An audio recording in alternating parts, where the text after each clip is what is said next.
Welcome everyone. Thank you very much for being here. It's very satisfactory for me to be at this concluding event of a long project, Jean Monnet Network on EU-China, comparative experiences and contributions to global governance in the fields of climate change, trade, and competition. We have been working for almost 5 years with a lot of difficulties, of course, because of the pandemic. But here we are at the very end of the project. And in between, we have been able to make quite a lot of things. We are basically 5 partners, 3 Europeans and 2 Chinese. Europeans, Sao Paulo University, which is the coordinator of the network in Madrid, University College London, Université Catholique de Louvaine, and in the Chinese side, Fudan University and the Chinese Academy of Sciences. Plus, we have other 2 entities that were cooperating with us, the European University Institute in Florence, on the European side, and the Chinese University of Hong Kong in the Chinese side. During these 5 years, we have organized 2 international conferences, one in Madrid and one in Shanghai with the university. We have organized several workshops in London, in Brussels, in Beijing. We have organized a winter university in Beijing as well, and a summer university in Florence at the European University Institute, all within the field of the network. And it is about to be out as well a massive online course on EU-China, as well as a book, final book, which probably will be published next October, 1 month more or less. So quite a lot of things for these 5 years. And the last event of the network was planned to be precisely this public awareness meeting. We wanted to come again to Brussels and be able to discuss with Chatham House rules some of the conclusions of the project, and discuss with also people that are very much involved in what is happening. Let me put you into the context. When we started the project, of course, the situation context of EU-China relations was very different than the one that we have today. China was seen as a much positive partner, but there was a turn rather quickly. And then in 2009, documents of the European Commission already started to talk not only of a partner, but also of a systemic rival. There you go. And a systemic. Yes, 2019. And since then, the evolution has followed, I would say, a more problematic view of China. Just to mention some of the facts that have influenced, of course, that relationship. The feeling was that there was no level playing field, that there was no sufficient progress in Chinese opening.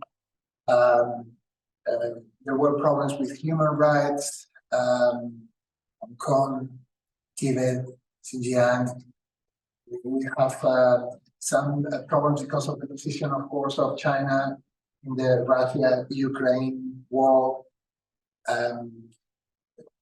The pandemic also brought some serious problems of transparency, problems with supply chain, weaknesses of Europe. The European Commission started to talk of a certain naive position with regard to China, and that was, of course, a moment for a change. I think,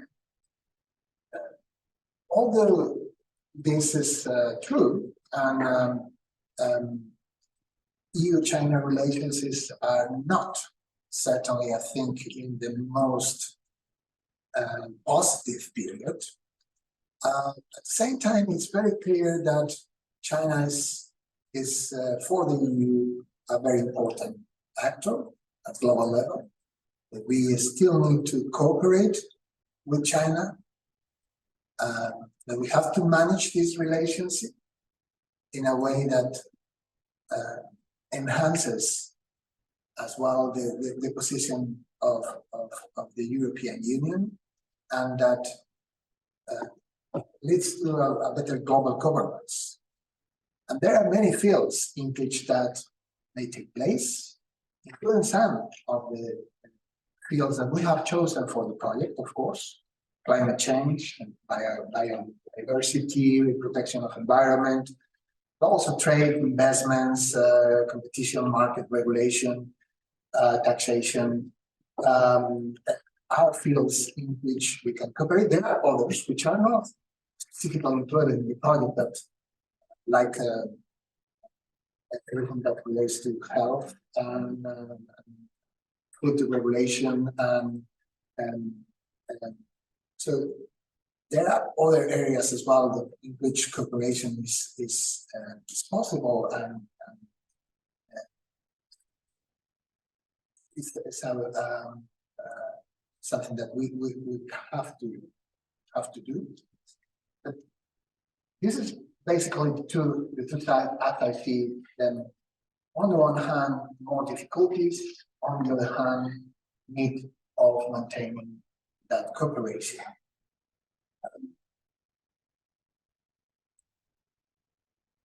Before moving to the first panel, I want to launch some ideas as well on the current situation.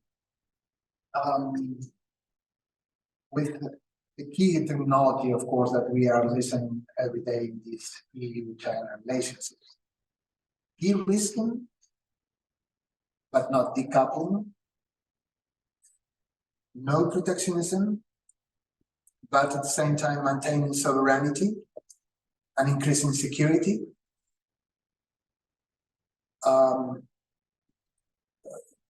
more level playing field, more transparency, more reciprocity. We cannot be naive anymore. We need a new consensus, I think, at global level, in which the Union has more power of negotiation. And I think it's trying to build up in the later years that power of negotiation. But it's something that at the very end has to lead to a construction of a new global consensus on certain areas. For instance, we are trying to maintain the level playing field, and we are taking a lot of measures unilaterally that, of course, are empowering the Union to intervene and block investments, or screen investments, or restrict some of those trade or investment measures. Why? Because of security, because of the need of de-risking. But to what extent we can do it to what extent we should do it. Is this a decision that the Union has to take on its own? So then we find a consensus at global level about it, but which is the right balance. Also, other partners can, of course, do the same and are starting to do the same. So isn't it time to try to find this novel global consensus? Open the strategic autonomy, the autonomy of the European Union with regard to the position of US, but also with regard to the position of China. This is easy to say, difficult to determine in each specific case and to defend, apply unity of the European Union. I think this is also a key to the relationship, because we try to maintain that unity, of course. The unique position sometimes is very difficult because of the different interests of the different member states. And the division of powers, of course, between the member states.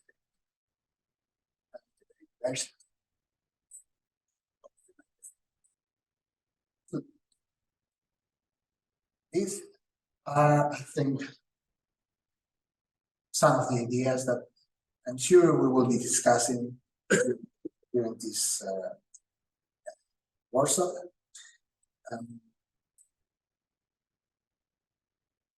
We have to be able to manage differences. It's no doubt that we have a lot of differences, that we have different values. But we have to be able to manage this difference and to enhance the possibilities and the potential of cooperation. Pursue, of course, some of the goals of the Union. I want to finish thanking very much to the European Institute for Asian Studies here in Brussels, in the Bells, for hosting us today. Thank you very much. Wonderful place, wonderful views. Couldn't expect anything better for this concluding. Thank you very much. Very good. First of all, I want to thank you, Geronimo, and the team actually to come to us. As a think tank and a policy research center working on EU-Asia relations, but of course also EU-China relations.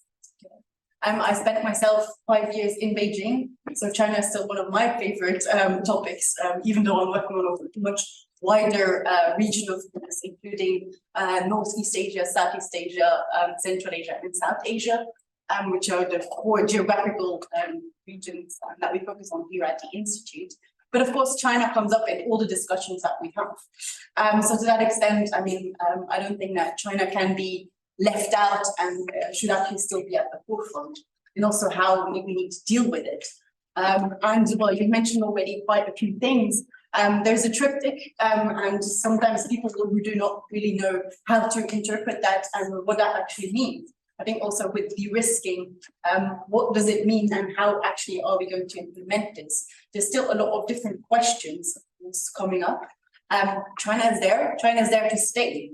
And how are we going to deal with it? I mean, also to cooperate with it in the future. I don't think we can live without China anymore. So we need to find a way, not only to see it as a competitor and a rival, but also as a partner and to cooperate with it. So to that extent, I'm actually very excited to have probably the person to talk to in the External Action Service about China, which is Mr. Dominic Poulter, who is the head of the China division. And I believe that he has a presentation of about 15 minutes prepared with a few main topics. And then we have, as a discussant, Mr. Richard McMahon from the University College in London, and who's going to respond to that. So we have in total about an hour, and I think afterwards we'll also leave the floor for discussion, so you can actually step in afterwards. So, I mean, especially after also like von der Leyen's inclusion of the EVs, electric vehicles in the her State of the Union, when was it, 2 weeks ago, I think. And also we've had last Monday the high-level economic dialogue in Beijing. We have the summit coming up. I'm not sure whether the date has already been discussed, but we're awaiting, which is supposed to be before the end of the year. So I think there's a lot of things coming up and a lot of questions. We also have European elections coming up, of course, which might change a bit of things or not at all. And then, of course, we also have, the different member states who are coming up with their respective new strategies on China, like Germany has. So the question is, does the EU also need a new strategy, or how are we going to approach that? So for that, I'd like to give the floor to Dominic Porter, the head of the China division at the Action Service. Thank you very much. Thank you very much, Lynn, and thanks for the invitation. Thanks to Geronimo also for getting in touch during the summer. Look forward to speaking with Richard. Is the microphone close enough? Actually, the microphone is there, and we've tested it online, and it's actually better without the microphones because they sound too distant when people are online. So we're doing it without the microphones for now. Just wanted to check. And you guys, you can hear me. And then I did have some remarks prepared, but you've said so much, Geronimo, about my daily work and our daily challenges. To manage as effectively as possible the EU's relationship with China. You've covered a lot of the ground already. You've raised many of the key issues and the key topics. I mean, the first totally obvious thing to say, you've already said it, but that the EU needs policy towards China, which has coherence, which unifies the member states around it, is a complete no-brainer. It's been necessary for many years, but I would say it's only in recent years that the spectrum of different positions, different national interests, the weight of different national interests has started to fall more neatly under an umbrella, which we set out in 2019, strict engagement, partnership, call it competition, which is totally obvious.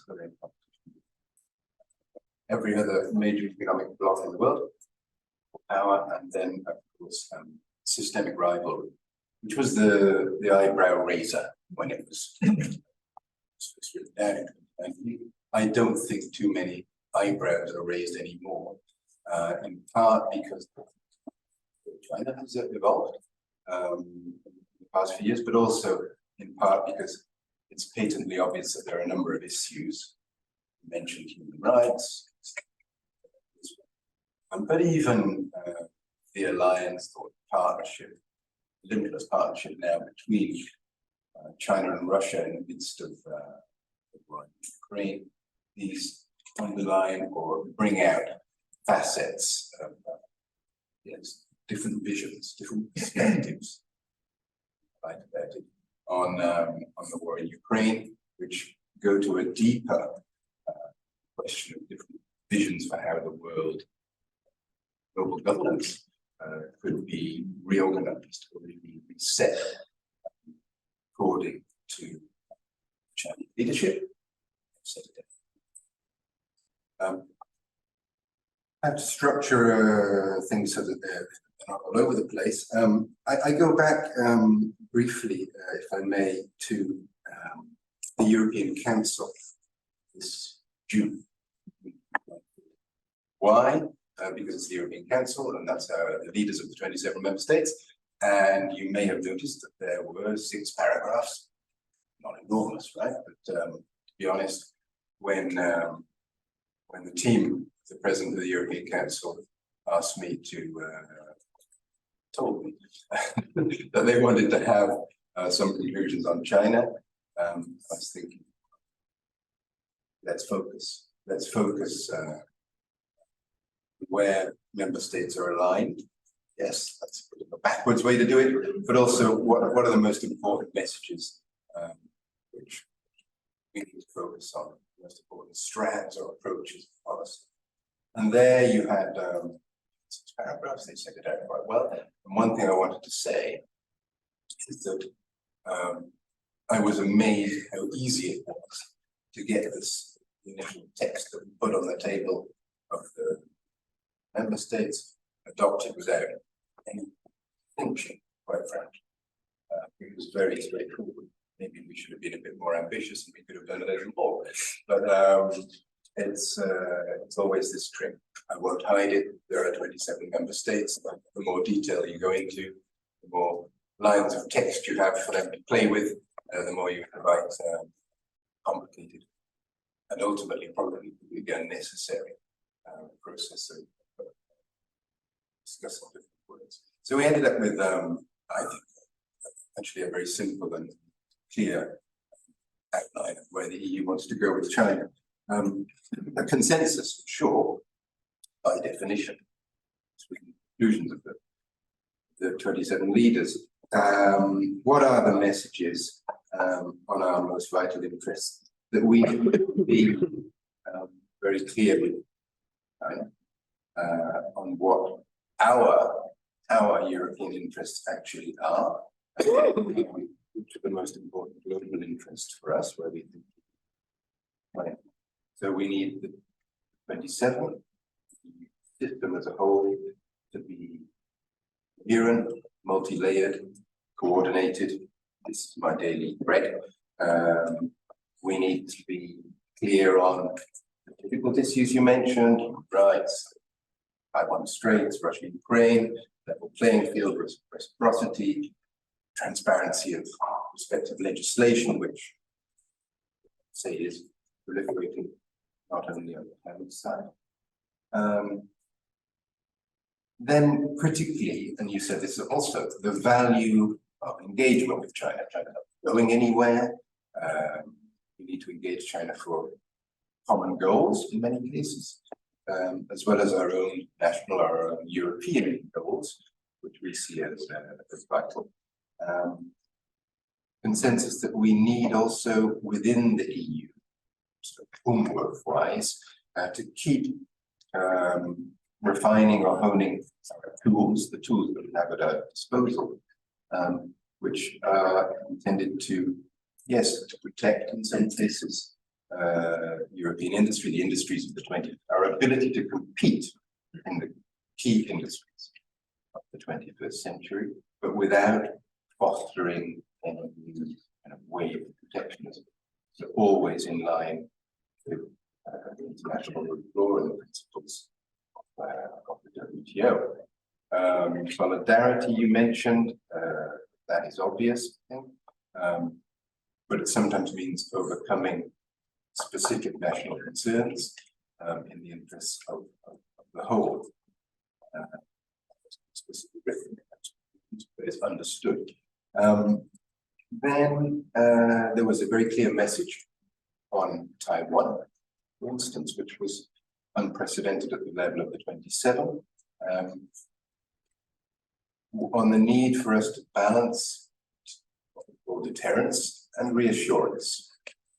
For China to have a one China policy, we only recognize the government of Beijing, but that we will not accept any change of the status quo by force or coercion.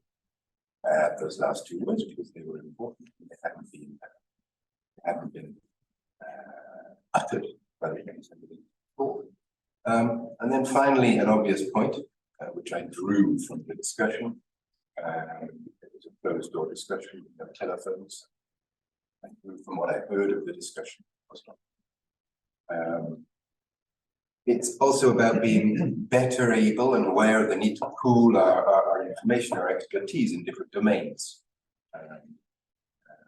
To work with different partners around the world, whether they're close partners or new partners, partners where we should be closer, so that we all have a shared picture, if you like, of where China is going, where we want to go, and what are the specific challenges which actually concern everybody. Second question, when you've got to all that, build your picture, the question is how best to do it, how best to pursue all of these goals. Positive action. Quickly mention that the need to work with partners all around the world. That is something that probably hear a lot about, not just from the EU, but the major players. It's sort of concern that the system in which we have lived 70 odd years, the rules-based order and the multilateral system as we know it, it's 1945, it's under an unprecedented threat. So what do we need to do when we reach out, talk with and listen to our partners around the world, different partners? We need to understand their concerns.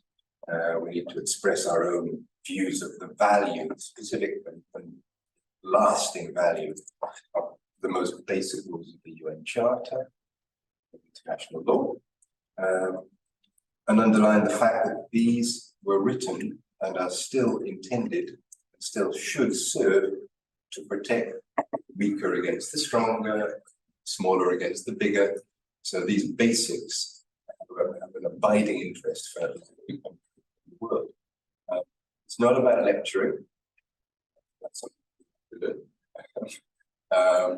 But it's also not about throwing our values out of the window. We still have them.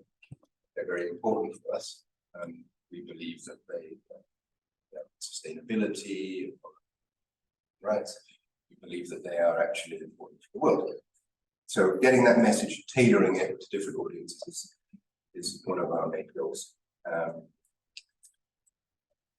Geopolitically, I hinted at this, but I would say a few months ago, even in the spring, let's say March, April, May, I was really very worried, particularly about the total lack of communication, almost total lack of communication between the US and China.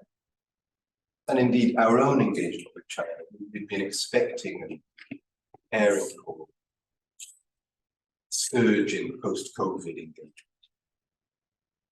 which actually is happening now. In reality, it didn't happen in February, March, April, the spring, even the summer. The summer is when our colleagues from the United States, if you like, they had their turn. They were able, thankfully, to, I wouldn't say reset, but at least resume communications of China, which is extraordinarily important. And now with 5 visits of senior European officials, vice presidents, our representatives, and 2 commissioners, we are talking with China at length, explaining to China our positions, trying to draw China into some of our deepest concerns, so that is engagement resumed. I am less worried now, a little, than I was in the spring, because at least there are many explanations for that. One can think of many reasons why this engagement may have resumed. I don't have a single answer for you, but it's a fact, and it's very important. I see Eva has joined us from the trade, so I won't speak too much about the need to explain and set out what people would be risking but not decoupling. This is a mantra, but it's not just a mantra, it means something. And the critical thing here is that our Chinese friends understand what it means for us. I think EVP Dombrovskis put it very well when he described the reality that in order for Europe to maintain its openness, so its long-standing commitment to openness, it would be, or it is necessary to take certain very precise, very carefully crafted measures in terms of our own security. Open, but not completely naive. You mentioned the lessons we've learned. If I were to try and look at three very broad categories of so-called risk, we should do this. There's the critical supply chain vulnerabilities, obviously. These came sort of sharp light during the COVID pandemic. They came in sharp light after Russia invaded Ukraine, specific domain sector of fossil fuels, of course. There's our own internal resilience and competitiveness, our ability to compete in the critical industries, not only of the 21st century, but the critical transitions that we want, that we need to pursue. And then there's this question of identifying national or European security interests, which it's still new territory. I've been doing this job working for the EU for 27 years, and the foreign and security policy dimension has embryonic, grown, foreign policy beginning, but security policy is still in its infancy. So identifying common national security risks is extremely tricky. The level of 27, and we need to be extremely careful. But we need to do it. We need to look at what goes out of the EU, what comes into the EU, common sense, quite frankly. And it's not something that China is unaware of or not used to doing itself, I should say. So we've got different sets of proposals, whether it's to strengthen our industrial support actions, CHIPS Act, critical raw materials, playing field levelers, I would call them, international procurement instrument, foreign subsidies instrument, and then these more security-based or perhaps values-driven tools, values, forced labor, marketing ban, that is actually about values. FDI screening, 5G toolbox, and now the new work, which is ongoing. Screening. Now, none of these, I should say quickly, is China specific. It may appear right now that it's all about China, but as former EVP Vestager said when the economic screening package was presented, maybe China today as a predominant focus, maybe somebody else tomorrow, and the design of anything we do will always be, and it's very important not only as a message to our Chinese friends, but it's important if we are to be able to, with credibility, to continue to speak for a multilateral system that works, which we must. I think the engagement, the increase in the level and the number of visits, and so on, which goes on right now, is particularly important in that it allows us to explain what we're trying to do to the Chinese side. I think there's an easy tendency in China to either willfully or less willfully describe these shifts in the European policy toolbox as deriving from instructions from across the Atlantic or guidance from somewhere else. Not the case. This has been going on. You mentioned open strategic autonomy. Strategic autonomy debate and discussion still goes on, but it's already old. It's almost a decade old, let's face it. So I think that it's very important to explain that we're going to be precise, we're going to be proportionate. Our definitions of sectors, risky sectors, will not be stretchy and able to be deployed, if you like, for purposes other than their main intention.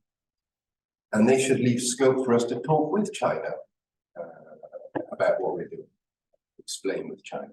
They should leave scope for us to ask China about what it is doing, what it has been doing, yes, for years, but what it's doing now in terms of various pieces of domestic legislation which are less transparent than our own. Let's be clear, when you pass legislation, it goes through a procedure which is very open and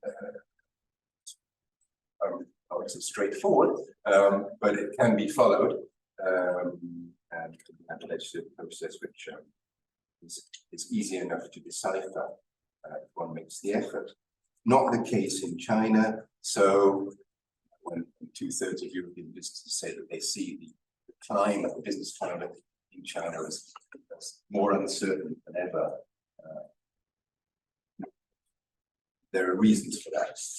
They're unsure about what data they will have to hand over under data security laws. They're unsure about populations, espionage laws. What do they really mean?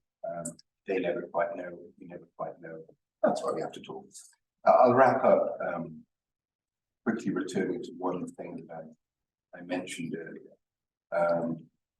which is about the multilateral system, the rules-based system. Reflecting a little bit on the week before last in New York, last week in New York, when not all, but from the European side, from the EU side, all of our leadership was there in New York to present and defend our vision of the multilateral order. Not perfect, in need of updating in many senses, whether structurally, institutionally, or to cope with challenges that it was never invented to deal with. But to be reformed gradually and carefully, not to be thrown out and rewritten from a blank sheet of paper. One of the concerns that we have, and I'll be quite open about this, when it comes to China's presentation of its vision of how the world should be, which has been quite clearly spelled out for us, whether it's through the Global Development Initiative, the Global Security Initiative, the Global Civilization Initiative, or even now, last week, with a new paper on the form of global governance. There's no hiding big news. But if you dig into it and you compare with what is the key elements of the UN Charter and what was put in place 70 odd years ago, there's bits missing. It's important things missing for us. And there are important things which are present. What we worry about is that China is appealing to a dissatisfaction, which is quite normal, but also a kind of resentment which exists, particularly amongst developing and emerging economies, about an unfair or an imbalanced global system that they have lived with, suffered from, in some cases, for a long time. So playing on that dissatisfaction, on that resentment, I think is part of China's work, China's systematic and rather effective outreach to countries around what we used to call the global south. And China is, let's face it, a kind of self-appointed leader of the global south.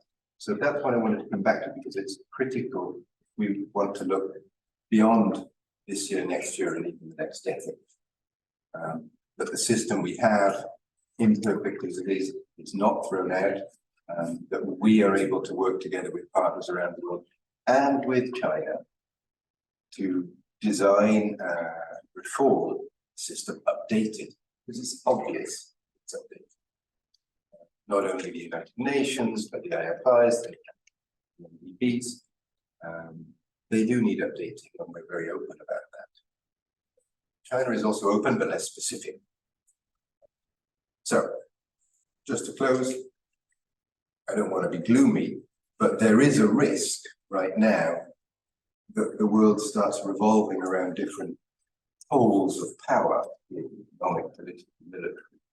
And that's a kind of multipolarity, which when I used to go to China 20 odd years ago to negotiate accession of the WTO, we would happily talk about multipolarity being a very good thing.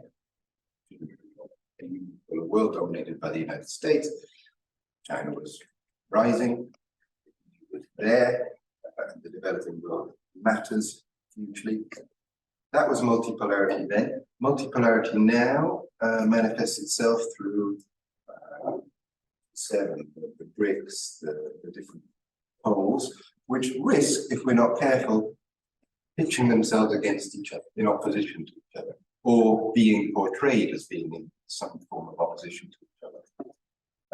Now that risk is real. I think many of us underestimate it, and we need to work not only with all of the countries around the world, but with China to offset that risk. So for me, de-risking, multilateral de-risking, or multilateral guardrails, if you put it like that, are essential. And they're one of the areas which underpin all of the other specific kinds of de-risking we're embarking on to China. That's more than enough for me.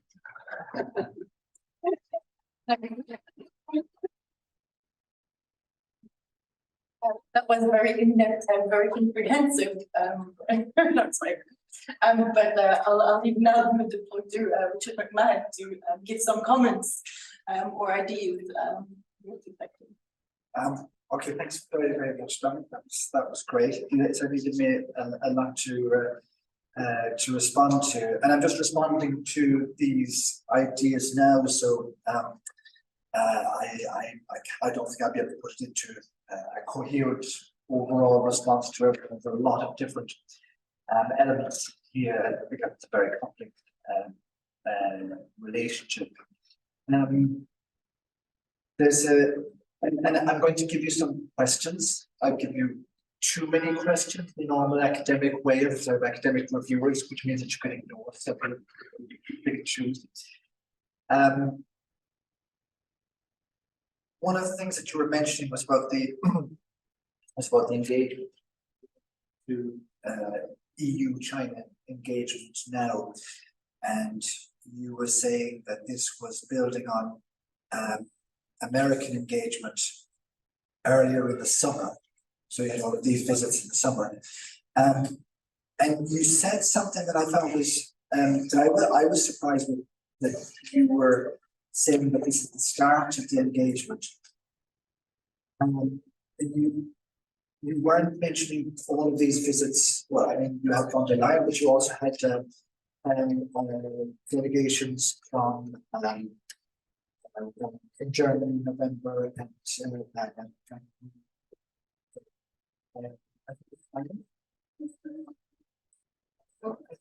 already supposed to go, but he got over or something like that. So I wonder if there's a reason why you weren't attaching that, you know, when you were discussing it, or maybe I just misunderstood you. But probably more important is because I mean, as an insider, you know, the extent that you can actually say, do you see coordination here? First of all, there's always a difficulty of coordination within the EU. You mentioned several times this issue of EU unity. And you mentioned it, I presume, because it's always been an issue in the EU, a bit of a struggle to get this unity. We do have different perceived interests in the different member states. So here you've got a situation where you've got engagement with China, visits to China in this kind of post-COVID worship diplomacy. It's involving three different types of partners: EU member states, the US, and then the EU institutions themselves. And to have to be this one of them together. I think it's probably going to continue.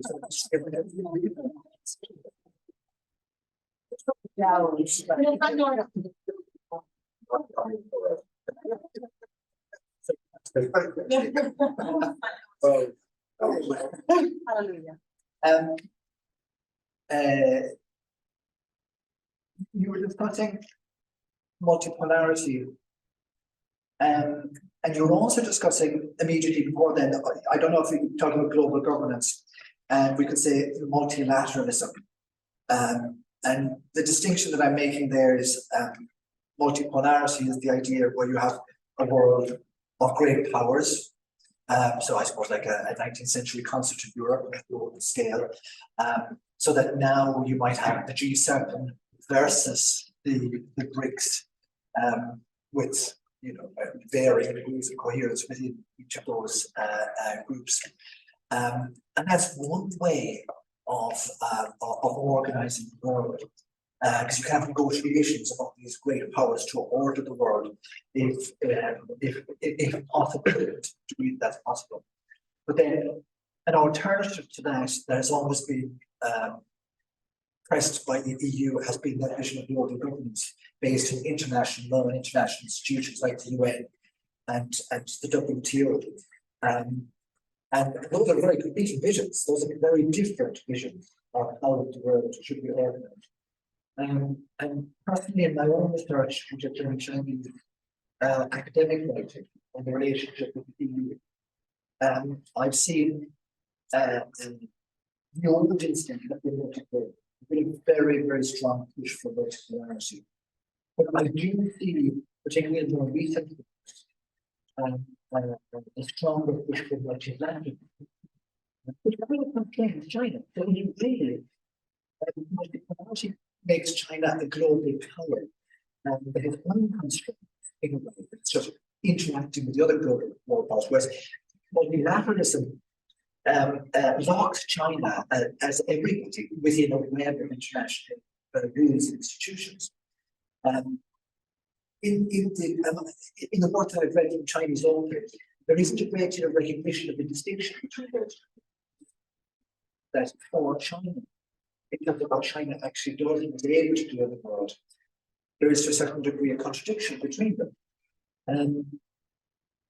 You are interacting with the Chinese directly and interacting with the officials rather than just reading these ways that we can get input.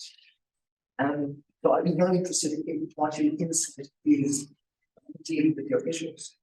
Particularly, I think it's kind of important to China because we have a leadership that is very autocratic. I mean, the idea of one person that she is independently ruling the country is a single line. So that seems to very much imply an idea of that great power way of looking at the world. But China, I believe, is a country where you do have there is pluralism, even just because of its sheer size and the impossibility in practical terms of being that autocratic of one person ruling everything, even if you might like to. It's just not possible. And the EU's engagement with China is it's on a lot of different levels and through the strategic partnership, all of these committees, a lot of meetings at various levels with or at least that's how it's theoretically set out to be. That's what's like to be, but it works. So it seems to me that you have the headline interaction that we see in the newspapers, but through those meetings with officials, you're getting a different insight. And what are you getting from that insight? Are you seeing an acceptance of multilateralism or multipolarity or some sort of combination? And how does that work? Something that I'm not sure now what was. Oh yes, it was when you were talking about working with new partners around the world. That made me think that the US for over a decade now has spoken about a pivot to Asia, so this Eastern pivot. The UK, as you know, now has been untethered from its moorings and is now floating as an island around the world. And the most recent plan is to drive it eastwards and to make it an Indo-Pacific country. So there's also a pivot there towards Asia. And the EU is not a country where I've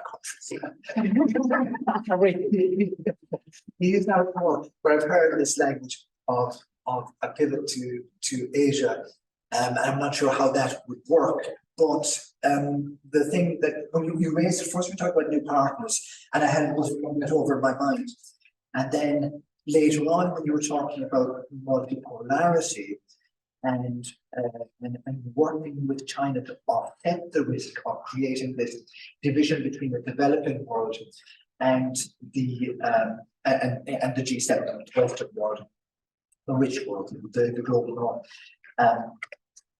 that maybe the pivot that makes more sense for the EU is a pivot to the south, where the EU, for reasons of development and trade and migration, that we in Europe, we take more seriously our relations, particularly with our nearest neighbours in Africa and the Middle East, because China is interested in those areas now. So maybe that's Europe's equivalent of a pivot to the east, like the Anglosphere is making. That's a very tentative idea. And then I guess there's one. Oh yes, okay.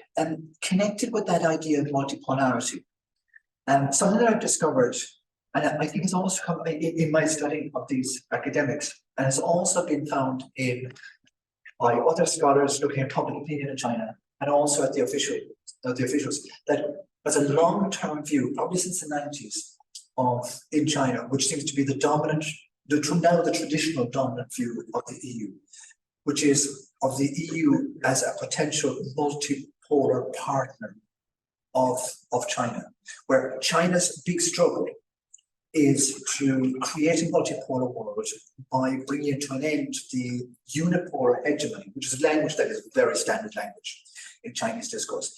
Bring that the unipolar hegemony of the US to an end. And that to do so, in the Chinese eyes, Europe as a rising power in the world will almost through a kind of a geopolitical physics, will almost automatically partner with China, because they must share the same objective of creating a multipolar world, and it's America is the obstacle to that.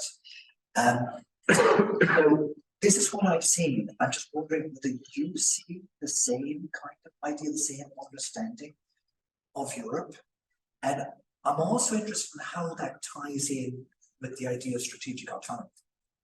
My sense of strategic autonomy is that it can be seen as part of this globalist and very French idea of European autonomy for America. Particularly thinking in terms of strategic autonomy, in terms of the projection of strategic power based on military power around it. This is the traditional thinking. But that more recently, and especially with Scholz taking up the idea of European sovereignty, which Macron to me seemed to be less interested in, it has changed it. It's the Germans, of course, are more Atlanticist, and there's more of an emphasis on things like Huawei and 5G and investment screening and anti-coercion and the forced labour bill and batteries and semiconductors. It's not about projecting as a strategic autonomy Europe's independently projecting Europe's power around the world. It's more about Europe being able to make decisions for itself within its own thing, which are actually quite different. But that to me seems as if it makes it it's a kind of way of thinking about autonomy and sovereignty, which makes China's multipolar partnership narrative less realistic. That the Chinese love that Gaullist idea of Europe, of an anti-American Europe, and not autonomous in that sense, but they're not so happy with a Europe that has anti-coercion mechanisms and investment screening mechanisms, because China can be attacked on that. And then the last thing is, if there's something that you could say on the Ukraine peace deal, at least that's what they've been calling the Chinese, and whether you think there is, and it seems like grandstanding. To me, it seems much more about China's position in the world and how China's self-presentation as a power, rather than having anything realistic to do with Ukraine. But you might know much more. Oh, that's interesting. Okay, so thanks very much. Thank you. There's an awful lot in there, and which is fine. Maybe a quick response, because it might also be nice to hear a bit also from our Chinese participants online afterwards, if they might have some questions. So, but I'll leave the floor rest to you. No, I don't want to. I definitely don't want to go through all of the questions because otherwise it'll be so how to pick? What do I think is the most interesting things? First of all, sort of a bit of correct any misperception that the European engagement, which is ongoing right now, in other words, physical presence in Beijing of commissioners, this is not building on US engagement. It happens to follow from a period when 5 cabinet level officials from the US went to China. It's separate, which connects to a couple of your other points, actually. It connects to the question of strategic autonomy, strategic resilience. I, by the way, personally prefer the term strategic resilience. Why? Because that refers to the fact that Europe, to remain sovereign, to be able to be in a position to make its own choices about what it does in the world, direction that it takes for its people, therefore, needs to remain somehow resilient and not totally vulnerable, right? And around that idea, I think all 27 can coalesce very happily. As soon as you start mixing up notions of defense and connecting it with NATO and whatever, NATO, it gets pretty complicated quite quickly and not terribly useful in my view. Chinese perceptions, you're right. There has been a tendency, in my experience of the last couple of years in particular, to push and to promote European autonomy, meaning not being the US. So that's not really rocket science to decipher that message. I think it might be interesting, just you asked me about dealing with Chinese officialdom, as opposed to the contacts you have with the academic partners, others. I think what's been most difficult for our partners, and I sort of understand it, is getting used to a multifaceted approach, which has been around for 4 years, but since it involves at the same time partnership, competition, and rivalry, that is something which either China doesn't want to recognize or accept, and they keep talking about comprehensive strategic partnership, which dates back a long time, or the system in China is just not so able to process the three at the same time. Recently, we had one of the senior officials in the MFA, who deals with Europe a lot. It's as though you've illuminated all 3 traffic lights, red, amber, and green, at the same time. So what are we supposed to think of that? We don't know what to do. And precisely what we're trying to explain through our engagement is we have a dialogue with you on human rights.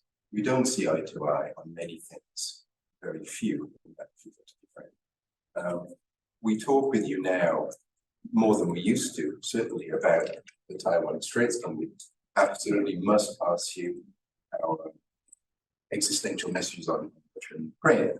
And that doesn't mean that we're not absolutely interested in working with you in the preparation of the end of the successful biodiversity COP in Montreal, where China was in the chair, and we worked very closely together to make a success of it. But those two are they're not mutually incompatible. They can coexist at the same time. Competition bit in the middle is set before. So that's what I think Chinese officialdom is grappling with. How these 3 facets can coexist at the same time.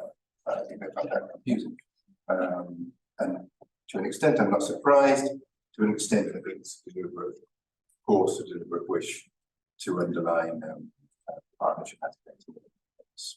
And then very quickly on the whole multipolarity versus multilateralism question. I mean, I said it before.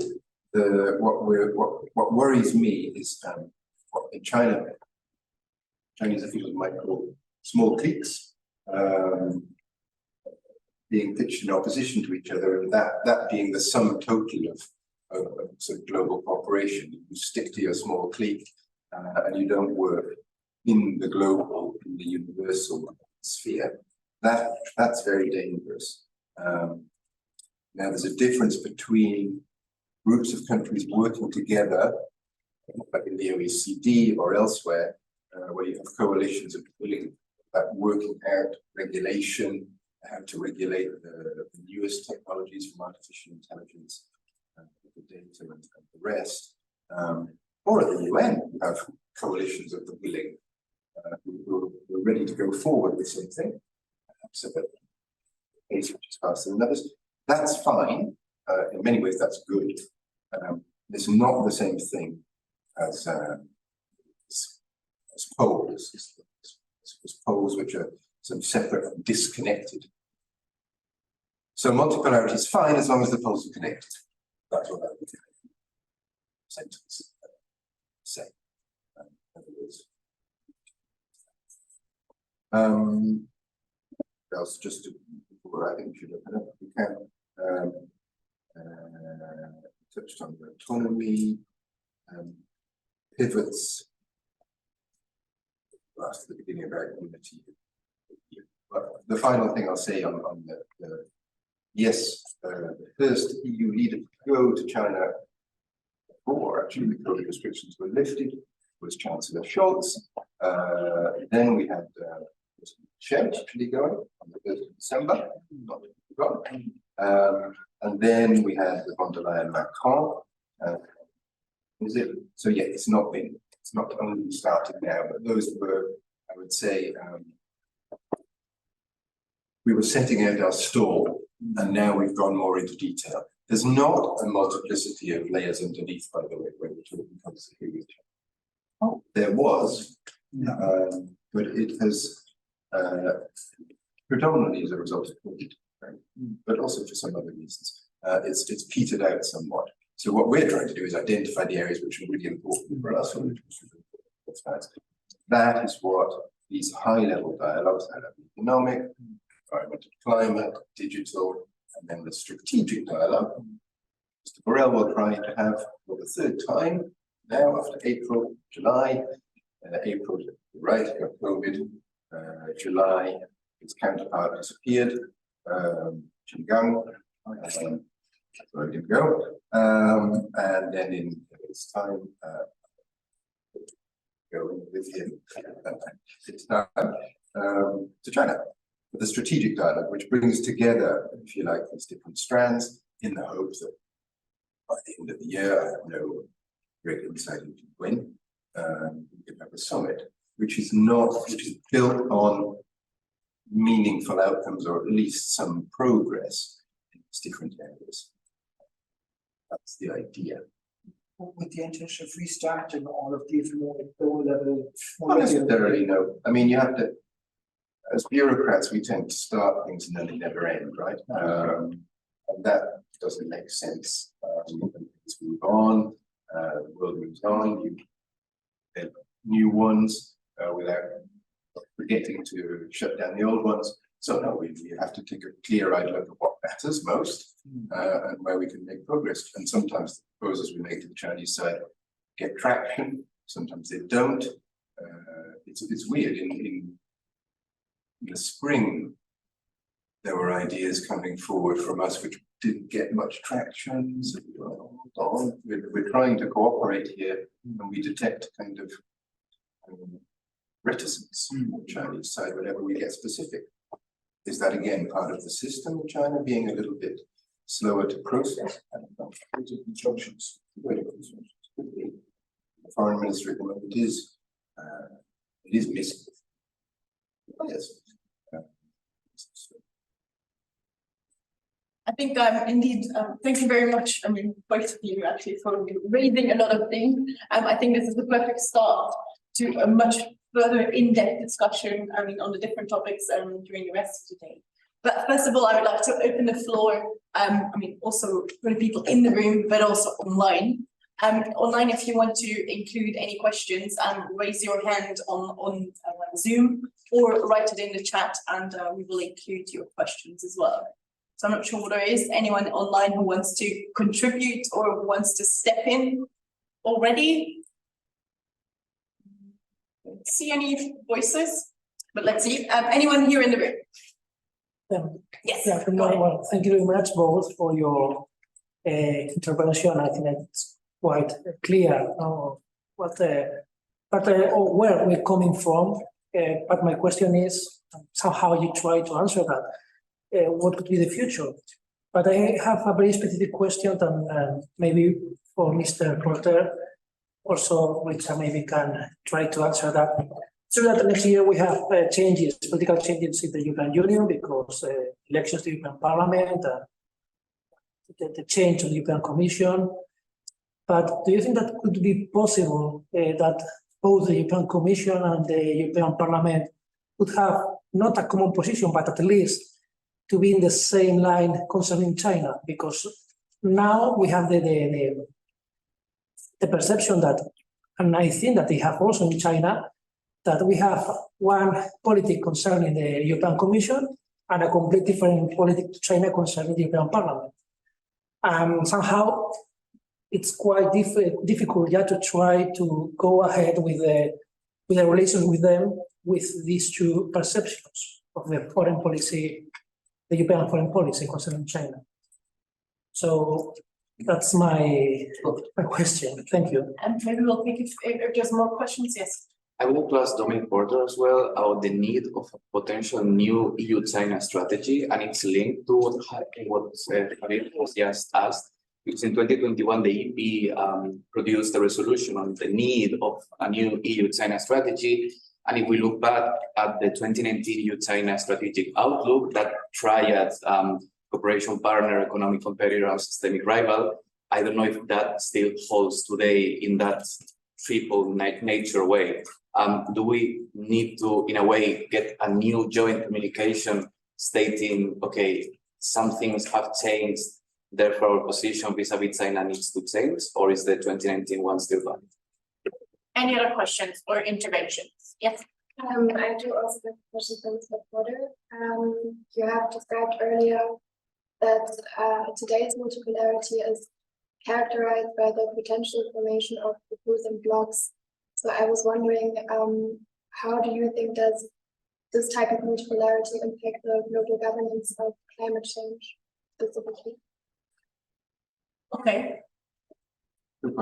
Well, three very clear and concise questions. Excellent. I'll try and be steering to take them out.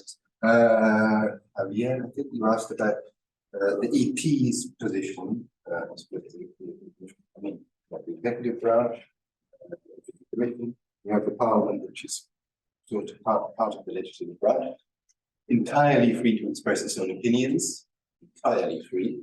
The system should be working out the reports. Also, not an identical position. There's certainly not one single position of the parliament. Eventually, in 21, as you said,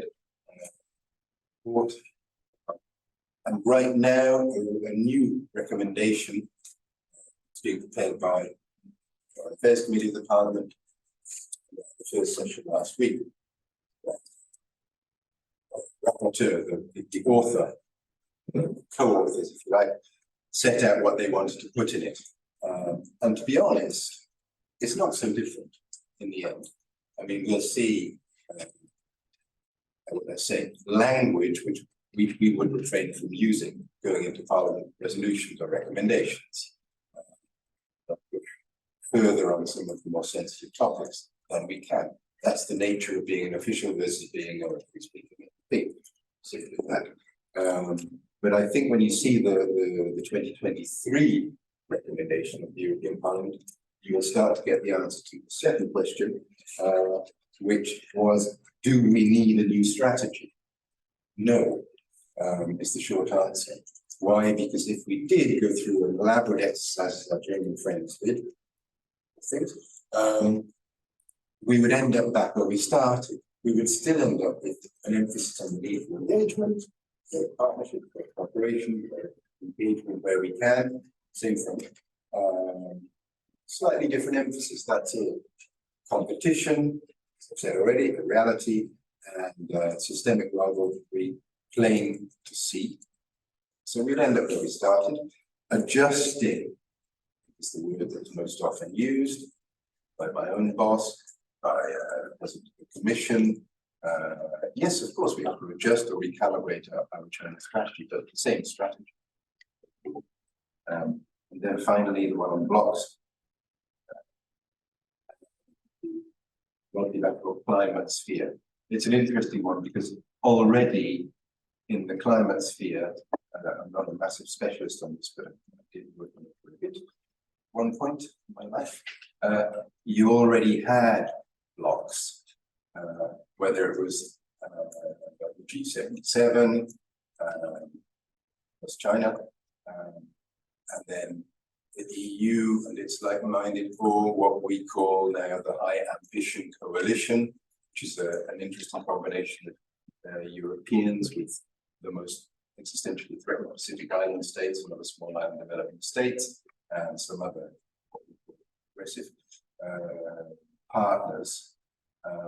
And even in terms of the financing, so-called means of implementation, which is really important. You have the EU as a leader in climate finance, and we're asking China now to join with us in delivering greater means of implementation, spending more, putting more into the pot. Because whilst China, of course, still clings to its developing country status, some situations, it's not. it's simple as that. So these are these kind of adjustments we need to make. So it's always been a dangerous dynamic in climate negotiations that people fall back on this incredibly simplistic split between those who must pay for historical whatever loss and damage and the rest of it, and those who are able to be more ambitious because they can afford to. This is an artificial distinction that we in the EU try desperately to break down. And in a way, it's a little microcosm of what we want to avoid also. Okay, well, on that note, I would like to thank both Dominic Porter and Richard for a very comprehensive first session. I think that really laid the foundation for further discussions because we tackled a lot of the things that we will be discussing during the rest of the day. So thank you all very much, and we have a 10-minute break, and then we'll continue as proceeding with the rest of it.